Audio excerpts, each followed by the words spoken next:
We are back. I'm not happy. Dave looks kind of happy. The Phillies spent some money, made some trades, and these bum-ass Mets owners and managers full of excuses and mediocre results. I don't care if they're winning. Don't care if Vogelbach hit a grand slam. It means nothing to me. These guys went out there and did nothing at the trade deadline. They're all dead to me. From a manager perspective, still love the guys, love the team. I think they still can make a run at this thing, but I would have felt a lot better if we got Contreras or Josh Bell or Soto. I would have took Whit Merrifield. I would have took Dave Robertson. Pretty much would have took anybody who got traded. Just shitty, man. Shitty job by the Mets, man. I'm going to be honest. Shitty job. Not happy. I'm trolling every Mets post. I was happy they lost when DeGrom pitched yesterday. I felt good about that because they deserve to lose, man. You make no moves, you deserve to lose. And I'm sure DeGrom's not happy, but Dave, you're more positive, man. You get a couple nice little pieces for your nice little team, man. So how you feeling? Actually, I'm thrilled. And I think the biggest move, which will probably go unseen to people outside of Philadelphia, was that they DFA'd Odubel Herrera and Herios Familia. He sucked so bad for us. And I hate Familia. I hate that dude, man. You should have a World Series. There's Armando Benitez and Familia is like those two guys. Dead. 6.1 ERA. We give him every chance in the world. So just those simple facts made it successful. But adding Robertson and then using him today in the closer's role, and he goes 2 punch outs and a pop out, clean ninth. Brandon Marsh, the addition in center, is going to be great. The Phillies were 187 batting at the center field position. So dude's batting 220. That's already better than what we had. So, and his fielding's phenomenal. 5 years under control too. He's only 23. At Syndergaard's, we'll see, right? I don't think he's our number 3, but we've had 3 bullpen games in the past two runs here. So he's going to fill a needed spot. Yeah, look, I think Noah might be the sleeper play. He's looked better. He's actually pitchable on this slate that we're going to talk about for Thursday. I don't think that's a bad move, man. I honestly don't remember what they gave up for him. I don't know what they gave up for him, but, like, he's a good 4-5 starter. If you make the playoffs, you maybe throw him in the bullpen, for a quick inning here and there. So I like the moves overall. At least you give the team some faith and some momentum, going in the second half. And I appreciate what you did tonight, Dave. Beating the Braves, keep doing that thing. Now you're up 2, right? Yeah. Now we got to go out there and do our thing. But let's get into this Thursday slate, man. You got Verlander at the top. Pretty much auto cash play for me. Look, the dude is, I don't know how old he is anymore, but he can still pitch. Yeah, he can still pitch, man. Yeah. He's doing everything right in this world. So, look, 20 points, pretty much a guarantee. 30 points, pretty safe to say he can easily get there. He's averaging 24 points on the season on DraftKings. Just lock him in cash. I don't see any reason why not to. You lock him in cash, and then you try to get different in GPPs if you want. I'm off Kyle Wright, not because he's going against the Mets. I just don't think he's that great of a pitcher, and the Mets are hitting right now. And you got Vogelbach, Big Daddy. You got Vogelbach. Yeah. Jokes. Manoa versus Minnesota, interesting.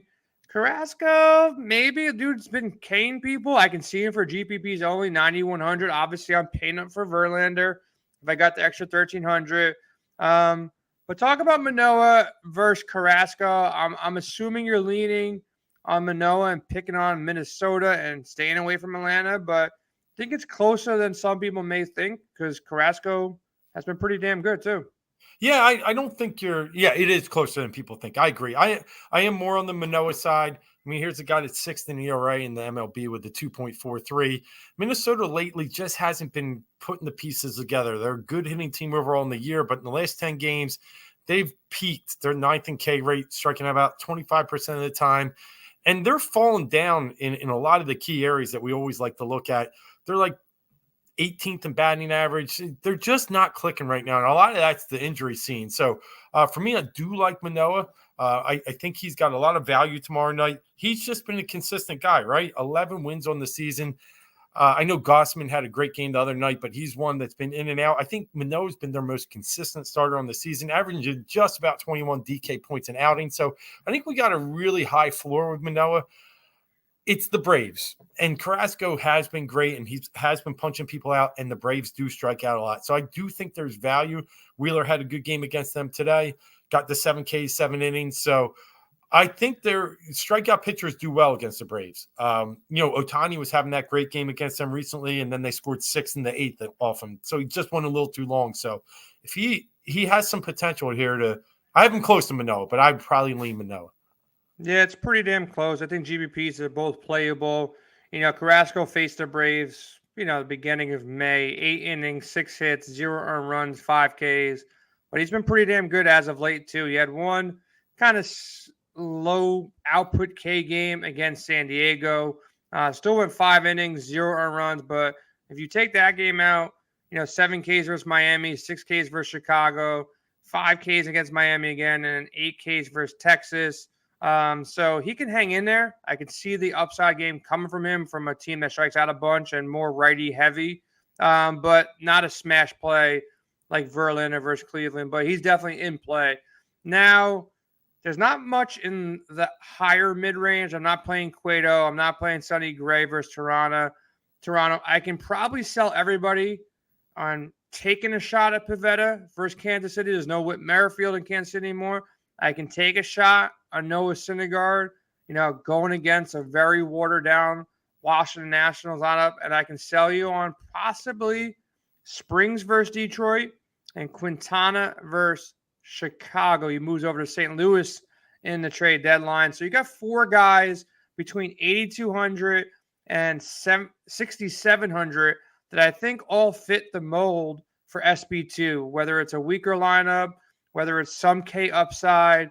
They all have reasons. Look, Washington doesn't have much of a lineup. KC doesn't. Detroit doesn't. And Chicago doesn't. So you're targeting some guys with some K upside against bad hitting teams, and they're a nice little value. Out of those 4, Dave, rank those 4 as far as the ones you like the best down to the bottom. Yeah, I think I'm going to go in surprising, but the guy that you probably spoke of with the lowest salary, I like Quintana the best out of that. Chicago really starting to hit a real bad rut as far as hitting goes. They're 29th in WOBA in the past 10 days. Lefties on the year, the whole big season, 22nd in batting average. Quintana's going against them. He put a 17.3 DK outing against them recently. So I'll go Quintana 1. I'll say Springs 2, Syndergaard 3, Pivetta 4. I'm still a little concerned about Pivetta. I know KC is really struggling. They're 27th in WOBA in the last 10 games. They're actually number 2 in K rate. But those last 5 games from Pivetta, he's only going double digits once. And he's a guy, he's a big roller coaster, right? He had a stretch there, 8 games where he was awesome. I'm going to not buy the dip with Pivetta. I'm just going to wait till he gets out of this. So I'll have him last, but I do think there's value in Syndergaard as well. As you saw today, I think it was you had your boy, who was it? The Mets guy today. Shut him out. Who talking about? Bassett? Yeah, Chris Bassett. Bassett, yeah. Had a great start against them. You're right. They're without Soto and Bell, what do they got? So I think Syndergaard can come in here. He pitched 96 pitches last game. Pretty impressive. The key will be he's been going on 5 days of rest instead of 4. So we'll see if that, changes his outputs further down the road. But in this start, I think it looks really good. So, yeah, let's go Quintana, Springs, Syndergaard. Pivetta's kind of low for me. Any of those other 3 I like. Yeah, and I'm tilting more as we talk right now because I got a notification on DraftKings that Drury, another guy that San Diego says, hey, let's pick up this guy too. We'll make a move. Hits a grand slam. So, you make the moves. You get rewarded. You go for it. The time is now. They're getting Tatis back, but the Mets are hyping up again DeGrom back. Great, we're getting that back. You can still add other pieces, but it is what it is. We've been talking about this, and I love our conversation. Where's he going to go? So Sunday night when we had the show, I said, screw it. I said he's going to San Diego. I put a little bit on San Diego futures at 22-1. Ooh. You know where they're at now? Let me take a guess.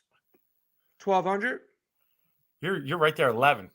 Okay. So split it right in half. So got in a little early. I wish I could sell it now, but no, I actually want to see what they do and how they perform. You're right. Some of their lesser known pickups.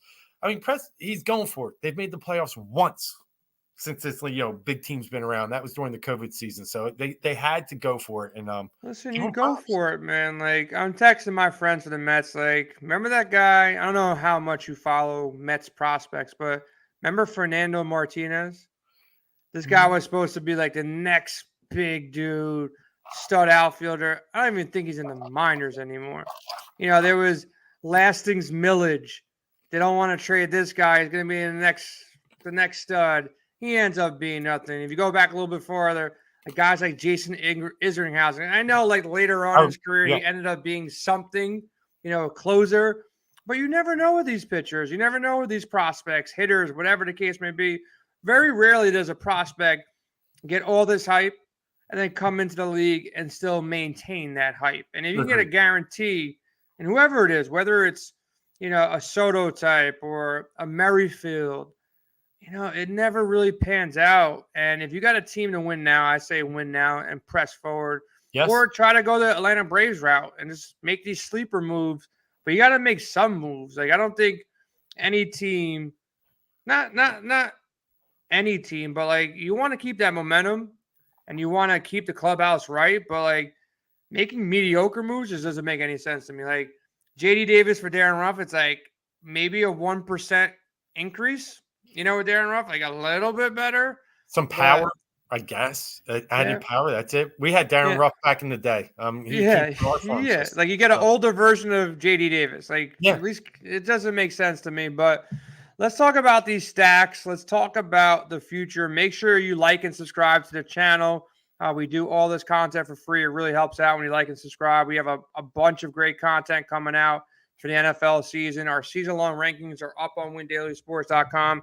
And if you head over there and check out the rankings, there is a free offer to go ahead and get some free subscriptions to our gold package at Win Daily. But stacks, man. Stacks. You want to play some Phillies versus Espino? Do you want to go to, maybe a sneaky stack in the Mets? Do you like Toronto against Sonny Gray? Do you want to attack Cueto with some Texas bats? Do you want to take a chance on the White Sox, who are trying to battle against a lefty called up from AAA, who was a first-round pick in 2016? Where is your head at as far as stacks go? Yeah, I mean, the Phillies are right up there. Good news is last 10 games, they're fourth overall in batting average. Mets are first, but the Phillies are right there hitting upwards of 290. So I do like them. I think, you got guys come around like Baum. He's been just fantastic. Hit 440 for the month of July. So I think you do have some value. They hit Espino last time around, got him for 4 runs and just 3 1/3. So I think good value on Philly stacks. Always a good idea to take White Sox against a lefty. But it's even a better idea lately as Chicago's third overall in batting average. They are starting to find their bats. They actually hit Brady Singer today. And I say actually because he plowed through the Yankees the last time out. So there was some high value on Singer going into today, and they jumped him for 4 runs. And on the season overall, number 1 batting average against lefties, 292. So I think there's good value in stacking some of those right-handed batters like Abreu. He's been very hot. Anderson. So I think it starts with me, White Sox and Phillies, but I wouldn't be scared to play the Mets. The Mets, number 1 in batting average, OBP, slugging, WOBA over these past 10 days. Kyle Wright had 1 game against them earlier in the season, 7 innings, 3 earned, only got 3 Ks.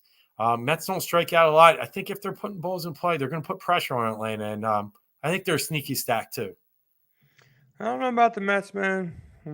Still tilting from them. I don't know if I like them in this matchup. They're just hot. And I know it's Washington. I do. They're hot. It's Washington. They're winning games. It's still Washington. They got a great lineup. I like them, for the most part against lefties better than righties. Yeah. One team that I think I would put ahead of them, I do like the White Sox and Philly. That's why I mentioned them. I think on top of that, Houston's in play every single day of the week. They're one of the best lineups, 1 through 9. So you got Zach Plesac that, he gives up some home runs from time to time. He's nothing great. He got lit up, by the Astros for 7 earned runs in 4 2/3. The last time they went out, it was quite some time ago, but it's still Love it. Zach Plesac. It's Yep. not like he's a stud and has had a bad game. There's games where he barely makes it out of 4 or 5 innings. So we're going to get the Cleveland bullpen behind it. So Houston is a team that I'm looking at as well. And I do like the Cardinals. I think Drew Smyly, he gives up some home runs. He's not the greatest of pitchers, and in his last 10 games, giving up 25 earned runs in 44 innings. And 9 home runs. So he's giving a home run, 1 per 5 innings, based on his last 10 games. And it's a guy that you can attack here. And it's a lefty versus a very righty heavy lineup where Goldschmidt and Arenado and the boys, they're trying to make a run right now. They really need to make a run. And they're trying to make a run. This could be a good matchup. I want to keep attacking, teams that are out of the playoffs with teams that are trying to get in the playoffs or get seeding in the playoffs. And the Cardinals are probably in one of the better spots with those things, holding true, along with Philly and along with the White Sox. Mets got a little bit tougher matchup.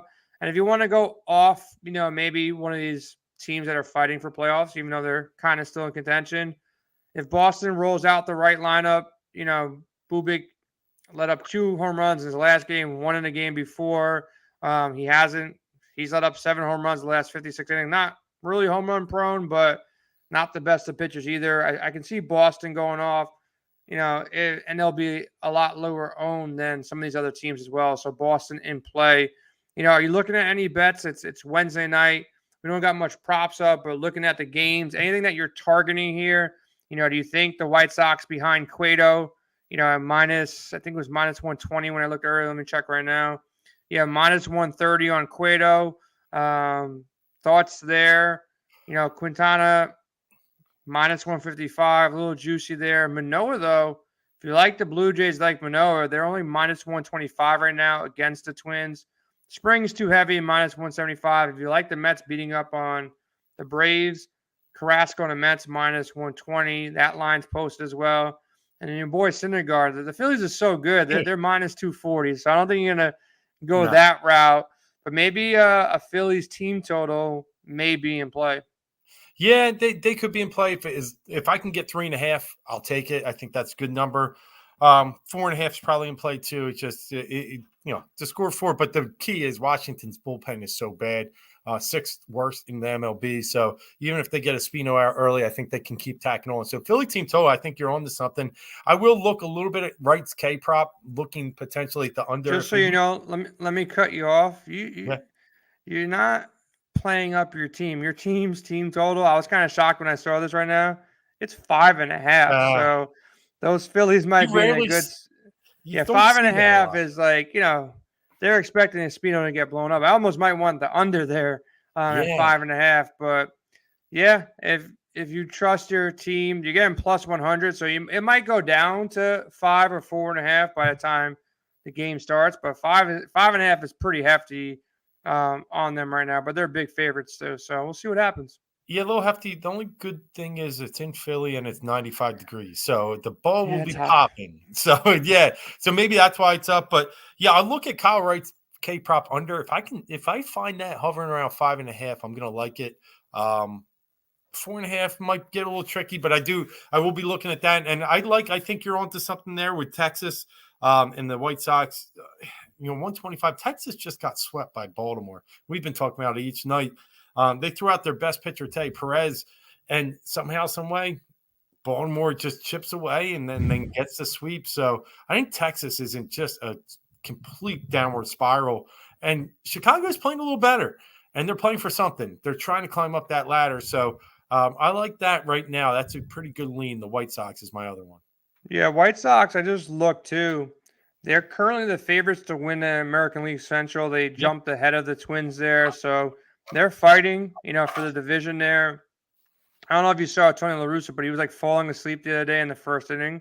If you haven't seen that on Twitter, that was pretty damn funny. Kind of like seeing that. Also, interesting line. I don't know how many games they're back right now, but you can get the Cardinals plus 180 to win the Central. I think they're Kinda- 2 back. Like it was a half game at the All-Star break. Yeah, kind of juicy right there, man. Like plus 180 for what I think the better team on paper right now. They are. Their lineup is deeper. Pitching, they're behind the Brewers on pitching. Yeah, Brewers it's 2. It's pretty 2. damn strong. But to get a team that organizational wise is the better team, only 2 games back at plus 180 on DraftKings right now. Pretty interesting bet, man. Definitely check that out. How about that Jordan Montgomery trade? That came out of nowhere, didn't it? What I like about it is all my Yankee fan friends are pissed off. They're like, Yeah. why Harrison Bader. like Harrison Bader? Like, how did they were saying if you're gonna trade someone, get rid of Tyon. Like Montgomery at least has been better. They have no lefty starter outside of Cortez, so kind of for playoff wise, you can switch things up a little bit. So yeah, people are not happy about that in New York. Yeah. They're happy about the other moves. Montas is a big move for them. Great. Yeah. They got some bullpen help. They got everything they kind of needed. They got rid of Gallo, which people are happy about that. Yeah. But we'll see what happens there, man. Make sure you check out our season-long rankings NFL. Got promos up on WinDailySports.com. If you missed the golf show yesterday, these guys crushed it again. I'm sure they're going to have a big week in golf. Hop in our expert chat at WinDailySports.com. Like and subscribe. So much free content that we're giving out every single day. You guys are missing it if you're not checking it out, guys and girls. Saturday, we'll have our Win Daily show on SiriusXM, Saturdays and Sundays as well, 9 o'clock to 11 o'clock. I and Tony will be breaking it down. NFL, man, we're technically 1 day away of NFL games. Pretty crazy because we're out here in New York and Philly's sweating 95 degrees, and we're about to talk football tomorrow. So you get a preseason game. Jags we'll be Raiders. talking about Love it. Yeah. We'll be talking about that. We're not going to see any starters. We're not going to see much, but I'm sure be a couple of dollars thrown on the game tomorrow. People will be making some bets and watching some football. Yep. So we'll see what goes on, man. But everybody, hope you have a profitable Thursday. Finish off your Wednesday night strong. Hope your stacks are doing well and all that kind of good stuff. We'll be back tomorrow breaking down the Friday slate, man. So enjoy your night. Get some rest. We'll be back tomorrow.